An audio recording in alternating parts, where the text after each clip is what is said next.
아침을 시작하는 슬기로운 방법. 오늘 내게 이로운 뉴스. 묘영이의 출발 새아침. 노영희의 출발 새아침 3부 문을 엽니다. 앞서 2부 마무리하면서도 말씀드렸는데요. 우리 출발 새아침 식구 여러분, 우리 모두 지금 단합해야 될 때입니다. 왜냐하면요, 청취율 조사 기간이기 때문이죠. 전화 받으시면요, 아침에는 YTN 라디오 노영희의 출발 새아침, YTN 라디오 노영희의 출발 새아침 들으셨다고 꼭꼭 말씀해 주세요. 여러분의 응원이 우리 출발 새아침에 큰 힘이 됩니다. 오늘도요, 3부, 4부 꽉 채워듣는데요. 잠시 후 경제 박뉴스에서는요, 지금 현안이 되고 있는 경제 소식 알아보고요. 또 조국 장관과 검찰 개혁을 둘러싼 광장 민심에 대해서 우리 시대의 참 지식인 두 분 모시고 의미 있는 토론 진행해 보겠습니다. 이번 토론은요, 저희가 심혈을 기울여서 만든 기획 특집 토론이에요. 여러분들 꼭 기대해 주시고요. 청취자 여러분께서도 의견 주십시오. 짧은 문자 50원, 긴 문자 100원의 유료 문자 샵 0945, 우물정 0945로 보내주시면 됩니다. 잠시 후 돌아오겠습니다.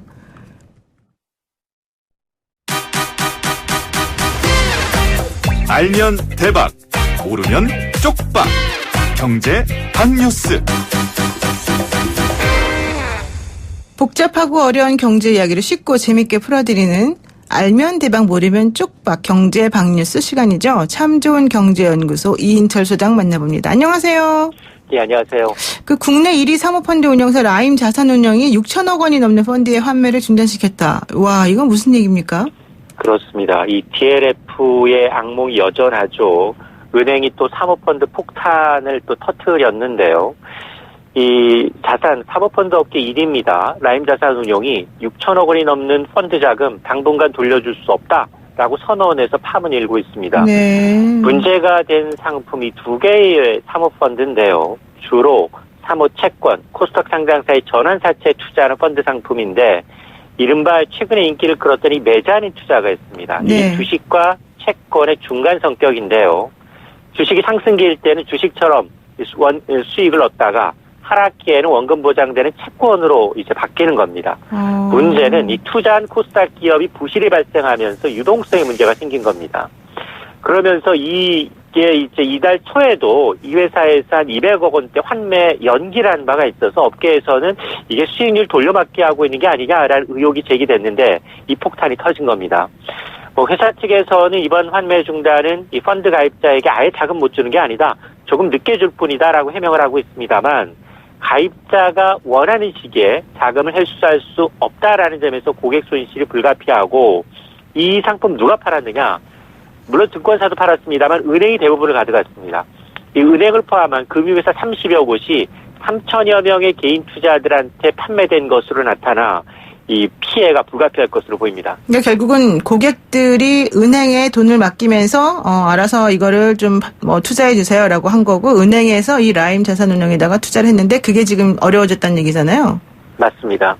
그러니까 이 라임 자산운용의 상품을 네. 은행 창구에서 또 펀드처럼 판 겁니다. 그러니까 8월 말 기준 라임 자산운용의 자산 운용 규모가 총 5조 3,700억 원인데 네. 이 가운데 3분의 1이 은행에서 판매가 됐습니다. 주로 우리은행이 8,800억 원, 신한은행이 4,900억 원어치를, 하나은행도 1,800억 원어치를 판매한 겁니다. 네. 그러니까 은행들은 이게 뭐야? 제2의 DLF 사태로 번지는 게 아니냐? 촉각을 곤두세울 수밖에 없고요. 네. 근데 근본적인 문제는 뭐냐? 이 사모펀드라는 건 깜깜이 펀드입니다. 이게 이제 금융당국이 2015년 10월부터 등록 요건을 굉장히 완화해서 그렇죠. 문턱을 낮추면서 활성화 대책을 내오니까 이게 그 위에 급성장한 겁니다. 2015년 말만 하더라도 200조 원 수준에 그쳤던 설정액이 이달 들어서 400조 원, 거의 2배 가까이 늘어난 겁니다. 그러다 보니까 이 사모펀드 수익률을 높이기 위해서 운용사들이 여러 가지 복잡한 상품을 만들다 보니까 네. 그걸 검증 없이 리스크 검증 없이 은행들이 그대로 자산운용사의 상품을 갖다 판 겁니다. 개인 고객들 대상으로 집중을 팔았기 때문에 문제가 생긴 거고 그러다 보니까 이번 이 인류에서 펀드 자체에 대한 불신 또 은행권 전반에 대한 불신으로 이어질지 굉장히 우려가 됩니다. 그러니까 운행에다가 돈을 맡기는 사람들은 사실 안전을 좀 더 생각하는 그런 성향의 사람들일 텐데 은행에서 그렇다면 좀 더 안전하게 투자해서 수익을 올려주면 좋을 텐데 이게 안 됐기 때문에 좀 문제가 되네요. 그렇습니다. 지금 은행권 전체에서 판매된 이런 사모펀드 규모가 무려 28조가 넘습니다. 아이고, 그렇군요. 아유, 오늘 말씀 여기까지 듣겠습니다. 고맙습니다.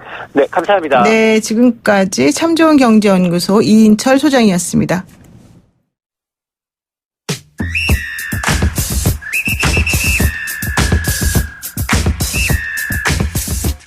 영희와 함께하는 슬기로운 출근길 노영희의 출발 새 아침은 청취자 여러분들과 함께 만들어갑니다. 짧은 문자 50원, 긴 문자 100원의 유료 문자 샵 0945, 우물정 0945로 문자 보내주시거나 유튜브 보이는 라디오 댓글창, YTN 라디오 어플리케이션 예스를 통해 여러분의 목소리를 들려주세요. FM 94.5MHz YTN 라디오 노영희의 출발 새 아침.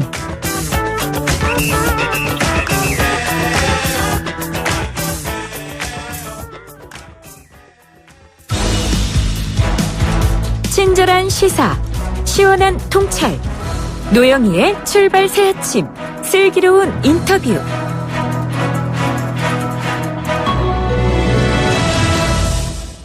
표창장 받아오면 원래 기분 좋아야 되는 건데요. 요즘에는 조금 의문을 가지는 시기가 됐습니다. 명문대 인턴 지망서도 마찬가지고요. 조국 장관을 둘러싼 여러 가지 의혹이 이제 한 개인의 문제를 넘어서서 우리 사회의 불평등한 구조 그리고 학벌 사회의 심각성에 대한 근본적 물음을 갖게 됩니다. 양극을 달리는 시국에 대한 학자들의 시각 어떻게 다른지 한번 얘기 나눠보겠습니다. 서울과학기술대학교 기초교육학부 이진경 교수님 안녕하십니까? 네, 안녕하세요. 네, 그리고 서울대학교 행정대학원 박성인 교수님 안녕하세요. 네, 안녕하세요. 두 분은 처음이신 거예요? 네, 처음입니다. 어쨌든 이진경 교수님 지난번에 저희 프로그램 나오셔가지고 조국 장관과 대학 동기시면서 여러 가지 얘기를 해주셨는데요. 박성인 교수님은 또 조국 장관하고 같이 서울대학교에서 근무하셨던 그런 교수님이시고요. 자, 그러면 오늘 한번 정말 제대로 된 토론이 이루어질 수 있을지 한쪽만 편드는 토론이 되는 건지 한번 제가 보겠습니다. 자, 오늘은요, 정해진 질문에 대답하는 게 아니고 서로 의견 주고받으시면서 자유로운 토론을 하는 시간인데요. 일단 제가 질문 하나 먼저 드리겠습니다. 지금 이진경 교수님은 그 수유 너머라는 지식공동체 그리고 또 박상인 교수님은 경실련 정책위원장으로 지금 활동하고 계시잖아요. 두 분은 사실은 진보 지식인으로 그러면은 분류가 세간에서 할 수 있을 것 같은데 그런데 조국 법무부 장관 이슈에 대해서는 완전히 반대되는 의견을 가지신 것 같아요. 일단 먼저 입장을 들어보겠습니다. 먼저 박 교수님 네. 어떤 입장이십니까? 네, 저는 조국 장관 임명 전에 사실 자진 사퇴하는 게 바람직하다는 의견을 표명한 적이 있고요. 아, 사퇴를 먼저 했어야 된다? 네. 예. 그때 두 가지 이유가 있었습니다. 하나는 임명이 강행되면은, 정치 실종, 그리고 아주 극단적인 정쟁이 일어날 것이고 네. 또 검찰이 오히려 정치 중앙에 서게 될 수 있다. 그런 우려가 있었고요. 두 번째는 조국 장관 임명이 오히려 검찰개혁을 어렵게 할 수도 있겠다는 생각을 했습니다. 네. 이거는 검찰개혁이 궁극적으로 법제도로 완성이 돼야 되는데 야당에서 반대를 극단적으로 하는 상황에서 어렵지 않을까라는 우려를 했었던 거죠. 네네. 네. 그럼에도 불구하고 이제 대통령께서 임명을 감행하셨어요. 그 다음에 저한테 기자분들이 코멘트를 요청하셨길래 제가 뭐라고 말씀을 드렸냐면 일단 임명이 됐으니 조국 장관 관련 수사가 엄정하게 이루어질지 그리고 조국 장관이 이야기하는 검찰개혁 방안이 조속히 실현될 수 있을지 좀 지켜보자 이런 이야기를 했습니다. 네. 그리고 시간이 좀 지났는데 지금 판단해 보면은 첫 번째 제가 생각했던 일단 우려. 여기까지 먼저 말씀하시고 그다음에 이제 조금 더 이야기를 이어나가겠습니다. 우리 이진경 교수님은 어떤 입장이세요? 간단하게 자기 입장이 뭔지 일단은. 저는 이전에도 그랬고 계속 일관되게 이렇게 조국 장관이 계속 이렇게 해야 된다 하는 게 좋다는 입장입니다. 왜요?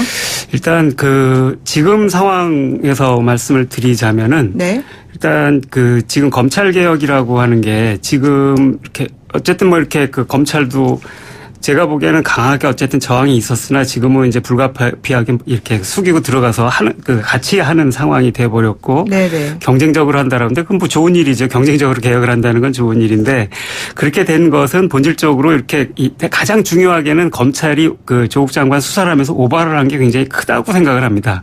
압수수색에서부터 모든 것 사실 고등학생 자소서를 하나하나 뒤지고 있었던 것들은 납득하기 아무리 뭐라고 해도 납득하기 어려운 행동이었고 네. 네. 이것이 이제 사람들의 강한 반발을 낳아서 그걸로 인해서 촛불 진압이 갑자기 폭증돼 버렸고 네. 이러면서 이제 그냥 검찰 개혁이라는 것들이 피할 수 없는 게 되어버린 면이 있는데 사실 이렇게 된 것은 저는 조국 장관 탓이 크다고 생각이 됩니다. 왜냐하면은 이게 사실 70여 군데를 압수수색했다고 그러던데 왜 이렇게 뒤졌을까? 사실 뒤져서 앵간한 게 나왔으면은 이렇게까지 압수수색할 이유가 없는데 제가 보기엔 뒤져도 안 나와서 그랬던 것 같거든요. 그리고 그 다른 것도 마찬가지인데 이제 모르겠습니다. 이렇게 뭐가 실제로 나올지는 모르겠으나 네. 제가 아는 조국 장관의 그 제일 큰 결점은 그 규칙이나 법을 어길 줄 모른다는 겁니다. 그래서 그래요? 규칙이나 법을 어길 줄 모른다? 철학 같은 건 안 하는 게 좋다. 근데 법학을 해서 다행이라고 생각을 하는데 네네. 아마도 그게 뒤져도 나오지 않았던 이유가 아닌가 싶은데 그게 이제 지금 검찰개혁하고 맞물려 있는 것이어서 그리고 사람들이 검찰개혁에 대해서 하고 있는 그 강한 그 열망을 지금 검찰개혁 내용도 다 압니다. 그 사람들이 공수처가 뭔지도 다 알고 수사권 하고 무슨 기소권이 어떻게 다른지도 다 아는데 어쨌든 이제 그런 게 이제 조국 장관하고 강하게 물려 있기 때문에 조국 장관 없이 빼버렸을 때 검찰개혁이라는 것들은 제가 보기에는 오히려 동력을 잃을 가능성이 크다고 생각합니다. 두 분 다 일단 조국이 잘못했다. 이건 맞는 것 같아요. 같은 의견이신데 문제는 제가 조금 이야기 아까 잘려서 좀 추가로 말씀을 드리면 그 두 가지 이유를 말씀을 드렸는데 첫 번째 우려는 굉장히 생각보다 더 심하게 나타나고 있다. 네. 그리고 두 번째 부분은 제가 생각을 조금 잘못했구나라는 생각을 제가 했습니다. 왜냐하면 지금 이 교수님 말씀하신 것처럼 검찰개혁의 의제와 검찰개혁의 필요성에 대한 공감대가 굉장히 오히려 조국 장관이 임명되면서 높아졌다는 거 그리고 법으로 할 수 없는 여러 가지 부분에 대해서 법무부뿐만이 아니고 검찰도 안들을 내고 있다는 거 그런 건 생각하지 않았던 긍정적인 효과였다고 생각합니다. 그런데 그럼에도 불구하고 지금 시점은 정말 조국 장관이 자진 사퇴를 해야겠다라는 생각입니다. 왜냐하면은 지금 말씀하신 것처럼 유지화돼도 공론화도 되고 많이 공감을 형성했다는 거 조국 장관이 되면서 생긴 현상이고 그 공론은 제가 인정한다고 생각을 합니다. 그럼에도 불구하고 지금부터 나갈 것들은 많은 경우에 법제화가 필요한 부분이고 그리고 이 공론화를 통해서 국민적인 총의가 어느 정도 모인 상태에서 조국 장관이 더 이상 장관직을 유지할 때 명분도 없을 뿐 아니고 사실 대국적으로 가서 이 국민 화합이라든지 또는 검찰개혁의 법제화 부분 같은 거 볼 때 오히려 걸림돌이 될 수 있다. 오히려 저는 조국 장관께서 지금 명분을 가지고 사퇴하실 수 있다고 생각이 되고요. 그리고 국민의 한 사람으로 돌아가서 정당한 수사, 검사 그리고 법원 과정을 거쳐서 나의 무죄를 입증하겠다고 말씀하시는 게 맞지 않나고 생각이 됩니다. 그리고 한 가지만 좀 말씀을 드리고 싶은 것은 제가 이게 서초동 광화문 이 집회 흔히 이렇게 표현들을 하시던데요. 양쪽에 있는 분들 제가 아는 분들이 있는데 이야기를 들어보면 공통적인 게 합리적 의문들 또는 의심을 할 수 있는 부분들이 많이 있어요. 양쪽 다 말씀하신 걸 보면. 그런데 그것을 확신을 해버리고 사실로 자꾸 생각하면서 그리고 집단 내에서 자기 확신을 자꾸 심어주면서 좀 비합리적이고 비정상적인 행태들이 나오기 시작한다는 거죠. 아까 전에 70군데 압수수색했다고 하셨는데 그게 얼마나 크고 많은지 사건에 따라서 지금 판단할 수가 없습니다. 그럼에도 불구하고 털어도 안 나왔다고 말하는 것은 피의사실 공포하면 안 된다고 이야기하고 털어도 안 나왔다고 말하는 거는 앞뒤가 안 맞아요. 그러니까 검찰 수사 결과를 우리가 좀 더 지켜봐야만 알 수 있는 내용이지 그렇게 판단하면 안 된다는 것이죠. 지금 현재 조국 장관이 할 수 있는 건 없는데 왜 굳이 계속 그 자리를 유지하면서 이렇게 분란을 계속 야기시키느냐 이게 요점이신 것 같은데요. 어떻게 생각하세요, 이 교수님? 저는 전혀 다르게 생각을 합니다. 그러니까 일단 이게 방금 이렇게 말씀하셔서 정치가 실종됐다 그러는데 정치가 도대체 무언가? 정치라고 하는 것은 사실은 이렇게 사람들의 삶에 대해서 이렇게 삶에 필요한 것들을 집합적으로 만들어가는 행위인데 가령 이게 광장에 사람들이 모이면 정치가 살아있다라고 생각하는 건 전 정치에 대해서 거꾸로 이해하는 거라고 생각을 합니다.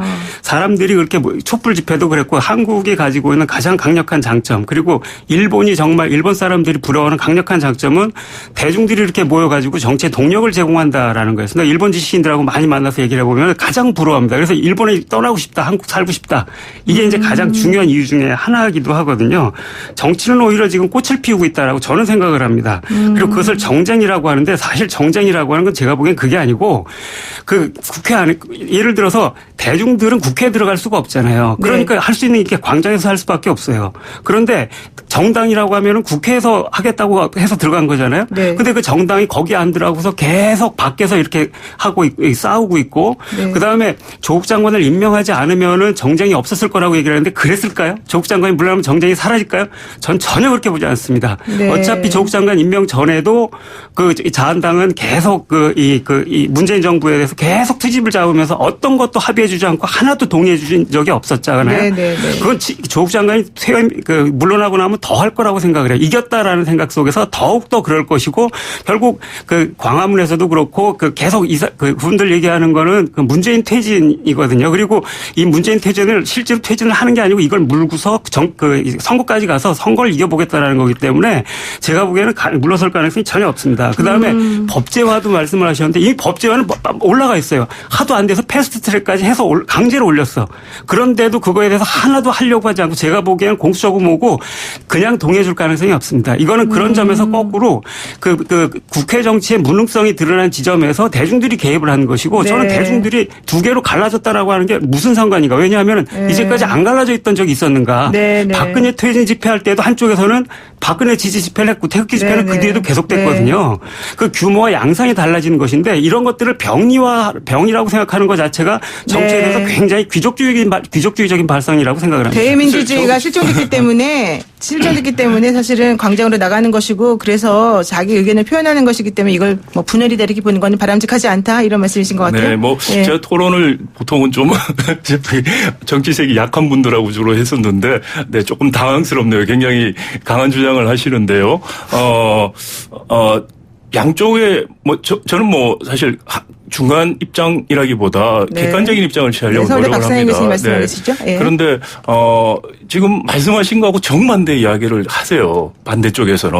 예를 들어서 그래요? 이것도 정치적 음모론 가지고 이야기하시는 분도 많아요. 경제도 나쁘고 하니까 이걸로 해서 선거를 가겠다는 거 아니냐. 지지층 결집하기. 이런 음모론을 이야기해요. 저는 그것도 합리적 의심할 수 있는 부분이 있다고 생각되고 이 교수님 말씀도 합리적 의심을 할 수 있는 부분이 있어요. 그런데 이것을 가지고 확신을 해서 그렇다는 식으로 받아들이지는 말자. 또 그것을 받아들임으로 인해 가지고 어떻게 보면 논리가 그 합리적 의심을 해야 될 부분을 확신으로 하는 것이 잘못됐다는 것을 서로 지적하면서 자기를 또 합리화시키고 있어요. 이게 정쟁이라는 겁니다. 정치를 아까 전에 말한 합리적인 의심을 가지고 합리적인 토론을 하고 거기서 어떤 사회적 합의를 도출하고 또 다른 건 다른 걸로 인정을 하는 것이 정치고 거기에는 기본적으로 관용이 들어가 있는 것이고 서로에 대한 이해를 하려는 노력이 필요합니다. 그런데 지금 문제는 그런 것들이 전혀 없이 상대에 대해서 악마화시키고 있다는 거죠, 서로가. 그래서 제가 이것은 정쟁이고 국론 분열이다. 전혀 바람직하지 않고요. 그리고 지금 우리 경제 문제라든지 외교 안보 문제에 산적한 현안들이 있는데 조국 블랙홀에 다 빨려들었습니다. 그리고 국회에 탓하시는 분 많습니다. 저도 국회에 굉장히 문제가 많다고 생각합니다. 그럼에도 불구하고 정치의 한 축은 대통령이 지고 있습니다. 대통령도 전 책임에서 자유롭지 않다고 생각합니다. 그 부분을 무시하고 본인의 책임들은 다들 적게 평가하고 다른 사람의 문제점만 지적을 하고 있어요. 이래서는 해결이 안 돼. 이게 정쟁입니다. 그래서 제가 말씀을 드리는 것이고 자기의 책임 잘못된 부분들을 먼저 받아들이죠. 그리고 촛불 말씀을 하셨는데 저는 그 박근혜 정부 퇴진 운동 촛불과 이번 서초동 광화문 집회 비교하는 것에 대해서 굉장한 불쾌감을 가지고 있습니다. 비교할 수가 없습니다. 광화문 서초동 집회는 분열과 정쟁의 집회고 비정상의 비정상화를 만드는 집회입니다.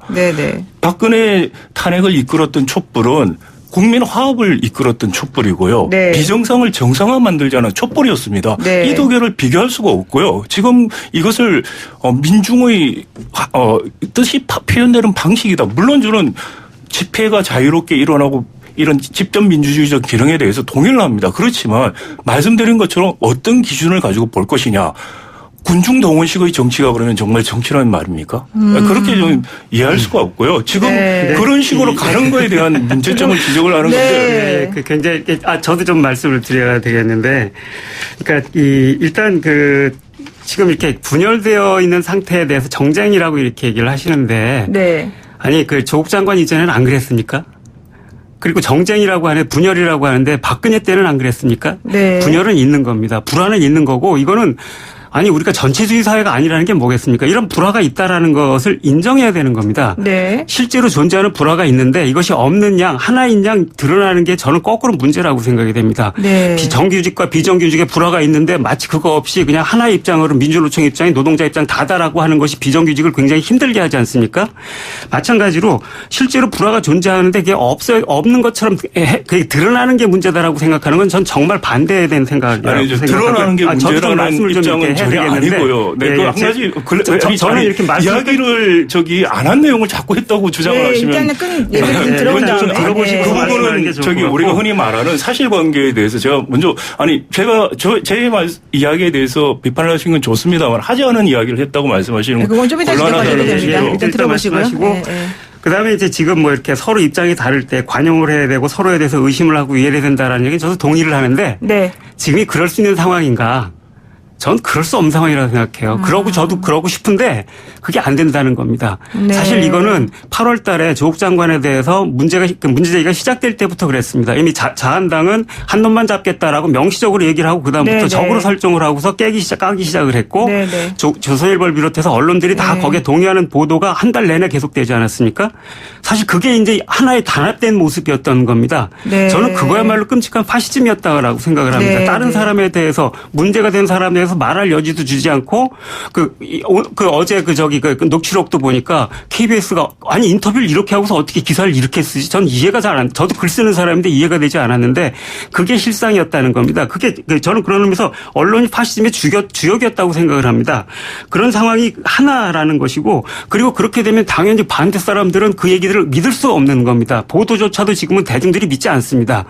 그런 상황에서 서로에 대해서 합리적 의심을 하면서 서로를 관용해야 된다. 좋은 얘기기는 한데 누가 그걸 할 수 있겠습니까? 너부터 현실적이지 해라라고 않다. 다 얘기를 할 텐데. 예. 전 그래서 여기까지- 그거는 지금은 이렇게 예, 불가능한 얘기라고 생각합니다. 네, 좋습니다. 자, 그럼 어떤 부분이 사실이 아니고 잘못된 말이었는지 이진경 교수님 발언에 대해서 박사인 교수님께서 말씀을 한번 해보시죠. 네. 좀 짧게 좀. 네네. 뭐 이게 해주셨으면 좋겠어요. 사실관계 제가 말씀드렸던 것은 앞에 초반에 이제 말씀하신 뒷부분 말고 앞부분에 말씀하셨던 것 중에서 저희가 이게 논쟁을 하고 또는 다른 의견을 표명을 할 때 예를 들어서 제가 지금 정확하게 기억이 지금 조금 흥분해서 기억이 안 나는데 정쟁이라고 네. 했던 걸 말씀하신 네, 네, 정쟁이라고 말씀하신 부분에 대해 가지고 제가 말씀을 드렸는데요. 정쟁이라고 말씀하시지 않았나요? 아니요, 정쟁이라고 좀 말씀을 드렸는데 그것이 합리적이고 다른 의견을 가진 사람들끼리 공론화를 시켜서 하는 것들이 저는 정치라고 생각을 하고 지금 같은 과정은 그 과정이 아니라고 이야기를 한 거고. 그건 정치 개념이 다른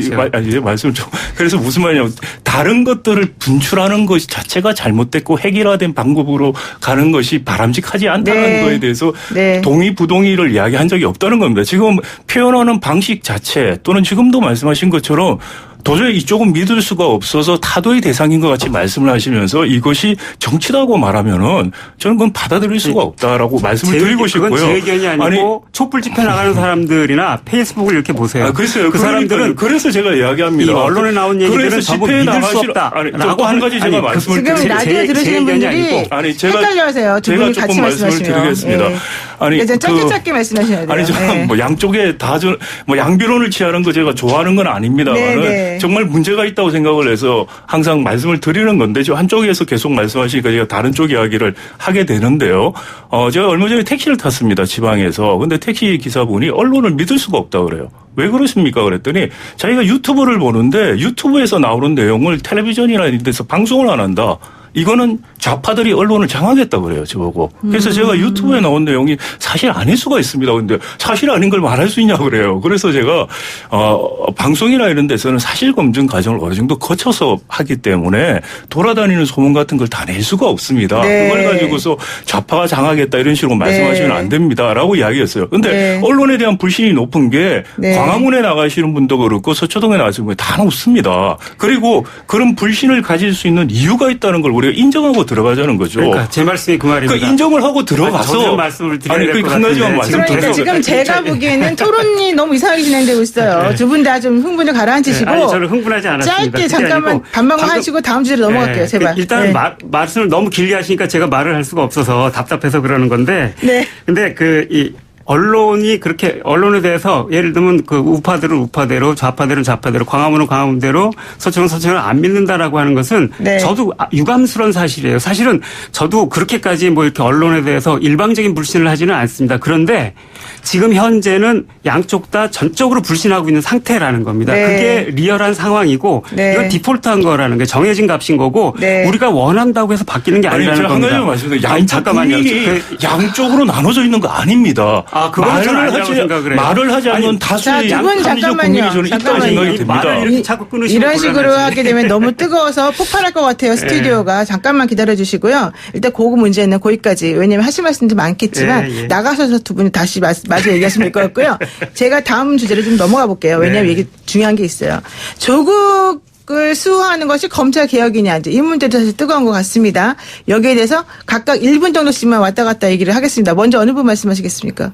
조국 개혁이 그러니까 조국을 수호하는 것이 검찰 개혁이라고 볼 수 있겠느냐? 전혀 말이 안 되는 이야기고요. 전혀 말이 안 된다. 네, 현 박정희 시점에서는 교수님. 더더구나 제가 말씀드린 것처럼 조국 장관이 대의를 위해서 자진 사퇴하는 게 검찰 개혁이라고 저는 생각합니다. 조국 수호랑 검찰 개혁이 왜 안 맞는 거예요? 그러면? 아니, 조국이라는 한 사람이 검찰 개혁을 대표하지도 않고요. 네. 지금 나오는 안들은 20년 동안 많은 검찰 개혁을 원하셨던 분들이 이야기했던 안들이 나오는 것들입니다. 네. 지금 그 안을 가장 잘 실행할 수 있는 분이 조국 교수라고 생각해서 대통령께서 장관에 임명하셨고 어느 부분 지금 성공한 부분도 있다고 생각합니다. 네. 그럼에도 불구하고 실행이라는 측면에서 과연 조국 장관을 끝까지 밀고 가는 것이 바람직할까라는 네. 측면에서 보자는 것이죠. 그렇군요. 자, 아니다라고 생각하셨던 네, 박상희 저는 교수님 아까도 말씀에 약간 대해서. 말씀을 네. 드렸지만, 그러니까 어떤 사람이 적임인가라고 하는 것에 대해서는 예를 들면 대통령이 문재인이 적임인가, 문재인만 대통령을 할 수 있는가, 전 그런 건 아니라고 생각을 해요. 그런데 상황이 그 사람이 그걸 하게 만드는 게 크지 않습니까?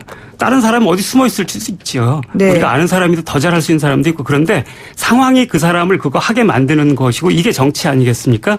전 지금도 마찬가지라고 생각을 합니다. 다른 법학자들도 많고 뭐 많이 있으니까 할 수 있겠지만 상황이라고 하는 게 지금 조국과 검찰 개혁이라는 게 어쨌든 검찰 자신의 행위에 의해서 뗄 수 없이 물려 들어가 있는 상황입니다. 네. 그래서 분리하고 싶어도 분리할 수 없는 상황이고 이 상황에서 조국을 떼버린다라고 한다 그러면 저는 검찰 개혁은 물 건너가거나 네. 아주 다른 종류의 것이 될 가능성이 크다고 네, 생각합니다. 그럼 검찰 수사가 이런 식으로 너무 과도하기 때문에 오히려 지금 문제가 커진다라고 하는 부분은 어떻게 생각하세요, 박 교수님? 과거에 검찰 수사 관행들이 있었고 거기에 대한 불신이 굉장히 크죠. 그 와중에 지금 몇 가지 제가 보기에도 좀 과한 부분들이 보였습니다. 네. 그런 부분들에 대해서 말씀하신 것처럼 불신의 불을 지핀 거죠. 네. 제가 말씀드린 것이 양쪽 다 불신이 굉장히 강하기 때문에 불신이 강하다는 걸 일단 인정을 하고 들어가야 됩니다. 그래서 행동이나 말을 그거를 의식하고 조심해서 하고 진위가 잘 전달될 수 있도록 하는 방식이 필요하다.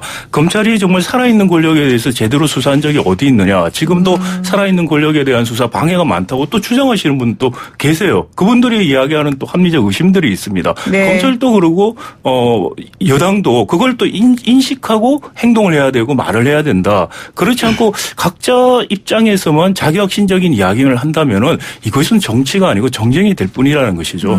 그렇죠. 자, 우리 이제 이진경 교수님, 예. 마지막 좀 정리하는 기분으로, 예. 그 살아있는 권력에 대해서 이렇게 그 수사하는 건 중요한 일입니다. 예, 그리고 저는 지금 굉장히 너무 강하게 해서 문제가 된 상황이라고 생각이 드는데, 제가 오늘 아침에 뉴스를 보니까 그 한겨레 21에서 그 윤 총장의 그 이렇게 김학의 관련 그 사실을 기사로 보도를 했더라고요. 네, 별장 접대 건으로. 윤 총장이 했는지 안 했는지는 모르겠는데, 저는 김학의 사건 같은 것들이 정말 그 큰 심각한 문제라고 생각합니다. 살아있는 권력은 검찰 자체가 살아있는 권력인 겁니다. 예전에 노무현 대통령 걸 죽음으로 몰았던 것도 사실은 살아있는 권력이 검찰 권력이라는 걸 잘 보여줬던 것 같은데 네. 저는 그런 점에서 지금 이게 살아있는 권력에 대한 수사라는 건 정말 자신에 대한 수사를 할 수 있는가. 네. 전 이런 것들을 보여주지 않고서는 믿을 수 없다고 생각이 드는 것이고 이런 것은 검찰 스스로 할 수 없다고 생각을 합니다. 해야 한다고 밑에서 받쳐주고 밀어주고 하는 것이 없으면 절대로 있을 수 없다고 생각이 들고 저는 그래서 조국이 얼마나 뭘 잘할 수 있는 거랑 다른 차원에서 지금 상황 자체가 조국을 두고서 만들어진 접점이 있는 것이고 조국은 거기서 거꾸로 지금 이렇게 검찰 개혁을 요구하는 대중들의 요구나 욕망 이런 것이 검찰을 뚫고 들어갈 수 있는 중요한 첨점이라고 생각을 네, 합니다. 그러니까 그렇기 때문에 조국이 굉장히 중요하다고 생각을 합니다. 네, 지금 검찰이 살아있는 권력을 수사하는 건 맞는데 그 살아있는 권력이 검찰이냐 조국이냐 여기에 대해서 조금 의견이 조금 갈리지만 어쨌든 검찰 수사의 방향에 대해서는 조금 두 분 다 수렴이 되는 얘기를 하신 것 같아요. 오늘 토론 너무 재밌어요. 4581님께서 말씀해 주셨는데요. 또 어떤 분은 두 분 그만 싸우세요. 9674님이 말씀하셨어요. 오늘 여기까지 듣겠습니다. 다음에 한 번 더 모시고 또 더 깊이 있는 토론 한번 해보도록 하겠습니다. 고맙습니다. 네, 감사합니다. 네, 지금까지 박상희 서울대학교 행정대학 교수님 그리고 이진경 서울과학기술대학교 교수님이었습니다.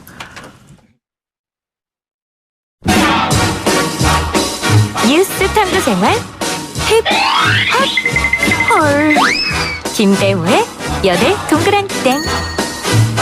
So you met someone who set you back on your heels. 네, 지난 주말에 YTN 라디오 뉴스에미디 청취자로부터 이런 문자가 왔었다고 전달이 됐습니다. 저희한테. 현 시국 때문에 친구들과 단톡방에서 싸우게 돼서 참 아쉬워요. 국민 화합, 친구 화합을 위해서 디온 워릭의 That's What Friends Are For 이런 노래를 신청한다 이런 얘기 하셨는데 저희한테 문자 보내시지 왜 여기다 하셨습니까? 그리고 지난 월요일에 출연했던 김용태 의원도 시국 얘기를 하다가 30년 지기 친구와 다투게 됐다 이런 얘기 하셨는데요. 국론 분열이 친구 분열로까지 이어지고 있다 이런 얘기인 것 같아요. 그런데 이 시점에서 당당히 자신의 소신을 외치고 있는 연예인들이 있어서 화제가 됩니다. 김대호 연예 전문기자 모시고 이야기 나누겠습니다. 안녕하세요. 네, 안녕하세요. 네, 사실은 이제 정치적인 소신을 밝힌 연예인들이 그동안 많았었었죠. 근데, 그분들이 뭐 어떤 경우에는 찬사를 받고 어떤 경우에는 또 고초를 겪기도 하고 여러 가지 있었습니다. 그래서 오히려 정치적으로 민감한 시점에서는 자신의 소신을 밝히지 않아야 된다. 이런 얘기도 많이 있었는데, 지난 서초동 집회에 연예인이 또 참석을 하면서 이게 사진으로 포착이 되고 화제가 됐습니다. 누구였죠? 바로 이제 중견 배우인 조민수 씨인데요. 조민수 씨요. 네, 지금까지 뭐 어떤 정치적 입장에 대해서 공개적으로 알려진 바는 없었지만은 그렇죠. 그래도 약간은 이제 진보적인 성향이 있었던 것으로는 알려져 있습니다. 그래서 지속적으로 이러한 활동들을 해오신 것으로 알려졌는데요. 네. 어찌 됐든 이 모자를 눌러 쓰시고 구호를 외치는 모습이 눈에 띄어서 이 네티즌들에게 이제 밝혀졌죠. 그러면서 화제가 됐습니다. 지금 국민의 한 사람으로서 주장을 하는 게 너무 당연하기도 하지만 그래도 연예인이라는 특성상 모든 사람들로부터 대부분 좀 사랑받기를 원하기 때문에 사실은 자신의 얘기를 좀 잘 안 하려고 할 것 같은데 이렇게 자신의 정치적인 목소리를 냈다가 조금 문제가 됐거나 이슈가 됐던 분들은 누구누구가 있습니까? 상당히 많습니다. 의외로 살펴보면. 네. 그리고 이제 뭐 60년대 70년대 활동했던 배우들 중에서도 이제 국회의원을 지망하면서 국회의원이 되신 분들도 있고 그러면서 자신의 이제 정치적 소신을 드러내는 경우가 있었죠. 그런 경우가 있었지만은 최근 들어서는 이제 선거에 이제 동원이 되거나 아니면 네. 자발적으로 도움을 주거나 아니면 또 가족의 선거에 도움을 주다가 또 이제 어떤 상황에 의해서 비판의 대상이 되는 그런 경우도 종종 있습니다. 그래서 지금 뭐 연예계의 어떤 불문율이라고 한다면은 기본적으로는 이제 자신의 정치적인 소신을 밝히지 않는 게 편하다라는 게 이제 지배적인 그런 생각들인데요. 실제적으로 많은 연예인들 같은 게 그런 입장이긴 하지만은 그래도 목소리를 내는 연예인들이 분명히 있습니다. 뭐 문성근 씨 같은 경우도 좀 대표적으로 자신의 얘기를 많이 하시는 분인 것 같고 또 이회수 씨는 뭐 연예인은 아니지만 또 네. 상당히 영향을 또 많이 미치시는 분인 것 같고요. 근데 이런 분들이 이렇게 함부로 인해서 얻는 득은 뭐고 실은 뭘까요? 제가 개인적으로 그다음에 또 연예 기자로서 살펴봤을 때는 이익보다는 실이 좀 많은 편이죠. 그래요? 왜요? 그러니까 연예계 활동만으로 한다면 네. 하지만 그래도 이제 국민의 한 사람으로서 어떤 쪽에 대해서 뭐 편향되지 않더라 하더라도 자신의 입장을 드러내는 것은 극히 자연스러운 현상이지 않을까 하는 생각이 듭니다. 그리고 또 우리나라에 이제 연예계를 비하하는 내용이 있었잖아요. 연예인 그러니까 이제 이른바 이제 딴따라라고 하면서 이제 딴따라가 뭘 알아? 뭐 이런 이제 그 비하 의식이 있는데 이런 목소리를 내는 것도 자연스러운 것 같고 그리고 또 이제 나는 연예인이기 때문에 그냥 연예인으로서 정치적 성향을 안 내 보이겠다 이런 모습도 네. 뭐 자연스럽지 않나 하는 생각이 들어요. 근데 이제 또 진영 논리에 휩싸여 가지고 유명 연예인이나 아니면 또 정치적인 성향과 관계없이 사회 운동을 하고 있는 연예인에 대해서 왜 정치적 지지를 하지 않느냐 이렇게 좀 몰아세우는 경우도 있는데 그래요, 이것은 좀 맞아요. 잘못되지 않았나 하는 생각이 듭니다. 그래서 좀 자연스럽고 그다음에 또 다름에 대해서 인정하는 게 좀 우리 연예계에도 필요하지 않을까 하는 생각이 근데 그 들어요. 좀 전에 우리 김 기자가 연예인이 그렇게 정치적 소신을 밝히면 득보다 실이 더 많다 이렇게 말했잖아요. 네. 근데 왜 연예인들 그런 걸 밝히는 거예요? 못 참아요. 막 뭔가 말하고 싶어서? 내적 욕구가 분명히 있는 것 같고요. 그리고 또 실제적으로 과거 이제 2000년대 초에 벌어진 일이었었는데 네. 이 한 코미디언 매니지먼트사의 사장이 특정 정당을 지지를 했던 거예요. 그러면서 약 30여 명의 개그맨들이 이 특정 정당의 유세에 동원이 됐거든요. 누구예요? 그거 뭐 말해도 되는 거 아니야? 한데 이 연예인 개그맨들 중에서는 그 정당을 하지 않는 연예인들도 분명히 있었음에도 개인적으로 좀 불구하고 다른 생각 가지네. 네, 네. 강제적으로 이제 동원이 되다가 결국은 그 정당이 집권에 실패했거든요. 그러면서 결국은 이제 거의 모든 이 개그맨들이 활동 무대를 잇는 이제 그게 보복을 뭐예요? 구체적으로 말씀해 보세요. 괜찮아요. 당하기도 했어요. 네? 당하기도 했어요. 그래, 당하기도 했다. 그러니까 구체적으로 말씀 못 하신다. 네. 그리고 또 이제 최근에는 이제 저랑 굉장히 친한 연예인인데 진보적인 성향을 지니고 있었거든요. 근데 이제 이 연예인과 같은 경우에는 가족 중에 한 명이 최순실 사태와 관련해 가지고 유탄을 맞았어요.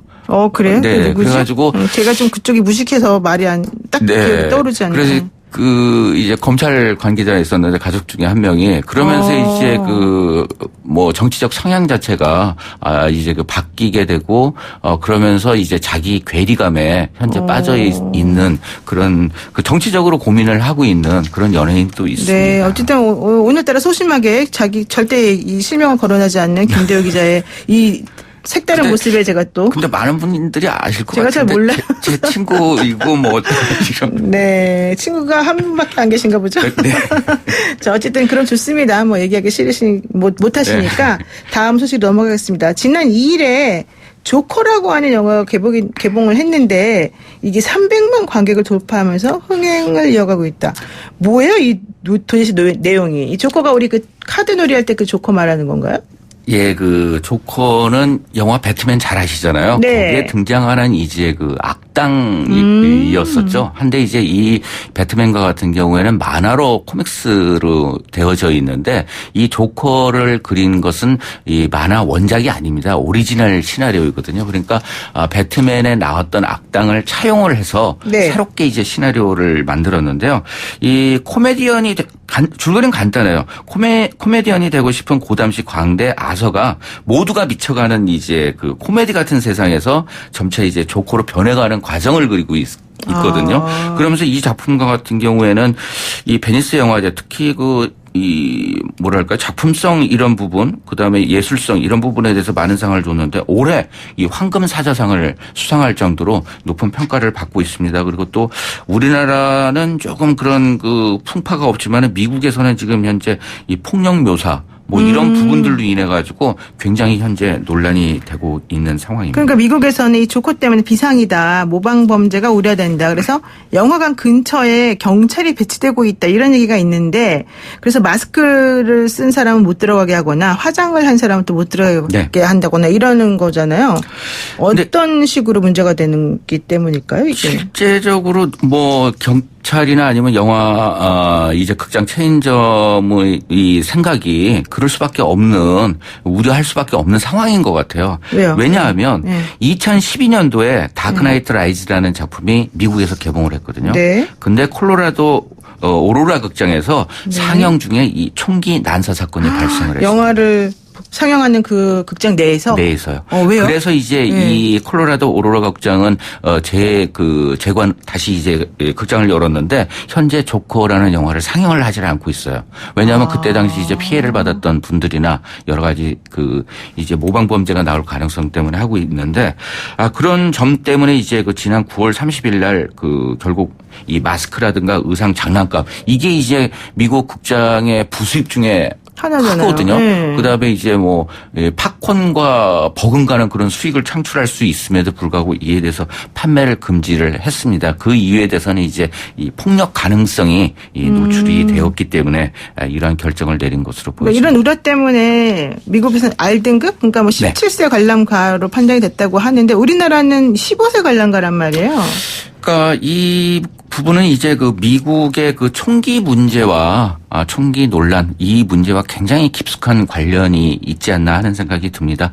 그곳에서는 이제 우리나라는 여러 가지 영화의 모방 범죄 부분들이 또 이제 어떤 굵직한 엽기적인 사건이 나올 때마다 영화를 모방했다 범인이 이런 주장을 하고 그다음에 언론에서 보도하면서 영화의 영향성 부분에 대해서 지적들이 많았었잖아요. 근데 결국 이 문제가 미국식으로 생각을 한다면은 이 총기 사고에 대한 강한 공포감이 작용을 해서 결국은 이제 이런 결정이 나온 것 같은데요. 이번 영화로 인해 가지고 영화 한 편이 개봉되었다고 해가지고 미국 FBI가 소셜 미디어 모니터링을 강화하겠다. 조커 때문에요? 그렇죠. 그런 상황까지도 벌어지고 있는 상황입니다. 그리고 또 이 영화가 단순하게 그런 코미디언의 악이 어떻게 세상을 지배하는 과정에 대해서 이해하는 그런 차원이 아니라 미국 사회에 대해서 어느 정도 이제 패러디를 하고 있고 그다음에 또 이제 비판을 하고 있는 부분이기 때문에 이런 것들에 대한 경고가 담겨져 있고 미국 현지에서도 실제적으로 굉장히 어떤 우려감이 있는 것으로 전해지고 있습니다. 지금 반드라라고 하는 심리학자가 있어요. 반드라라고 하는 심리학자가 실험을 해요. 무슨 실험을 하냐면은 A 집단에게는 인형, 사람같이 생긴 큰 고무 인형을 갖다 놓고서 막 때리는 장면을 이제 보여주고요. B 집단에게는 이제 그렇게 하지 않고 그냥 잘 노는 장면을 보여준단 말이에요. 그러고 난 다음에 걔네들을 섞어놓고 얘네들이 놀면서 얼마나 폭력적인 성향을 보이는가 이런 것들을 연구를 했는데요. 결과가 어떻게 나왔을까요? 곰 때리는 거 아닌가요? 그러니까 요점은 곰이든 인형이든 그땐 사람 인형으로 제가 배웠는데 요점은 뭡니까? 폭력적인 영화를 보면서 그 폭력 성향을 학습하는 건지 아니면 그게 카타르시스를 느끼기 위해서 오히려 폭력 성향을 줄이게 만드는 건지 이제 그거를 연구하는 실험이었단 말이죠. 결과가 굉장히 궁금한데. 결과는 제가 까먹었습니다.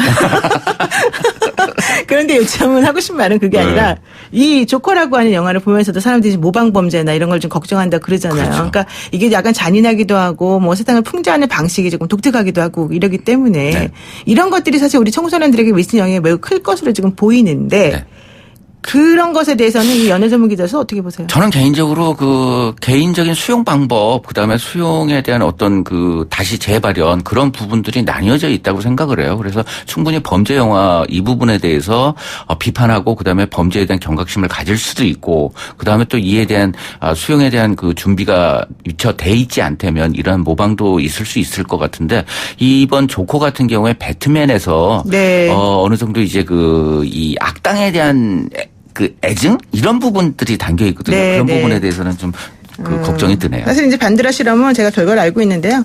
폭력적으로 행동하면서 이렇게 했던 그 영화를 본 애들이 더 폭력적이었대요. 지금 1238 쓰시는 분께서요. 어제 봤던 한국 영화 수상한 이웃을 추천합니다. 코믹하고 가슴이 따뜻해집니다. 이렇게 말씀해 주셨습니다. 어제 차수원 씨랑 전화 통화했는데 이 영화에 대해서. 그러셨군요. 네, 오늘 말씀니까 듣겠습니다. 고맙습니다. 네, 감사합니다. 네, 지금까지 연예 전문 기자 김대호 기자였습니다.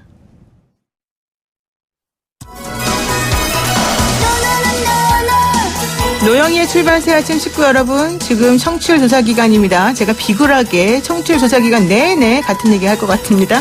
오늘 계속 말씀드리고 있습니다. 오늘이 조사 기간 첫날인데요. 시작이 반이니까요. 저희 청취자 여러분께서 정말 진심을 담아서 전파 많이 해주시기 바라고요. 전화 받으시면요. 아침에는 YTN 라디오 노영희의 출발 새 아침, YTN 라디오 노영희의 출발 새 아침 듣고 계셨다고, 들으셨다고 꼭 말씀해 주시기 바랍니다. 여러분의 응원이 저희 출발 새 아침에 큰 힘이 됩니다. 노영의 출발 새 아침 월요일 아침 7시 15분에 변함없이 슬기로운 내용으로 찾아뵙겠습니다. 여러분 7시 10분부터 들으셔도 됩니다. 고맙습니다.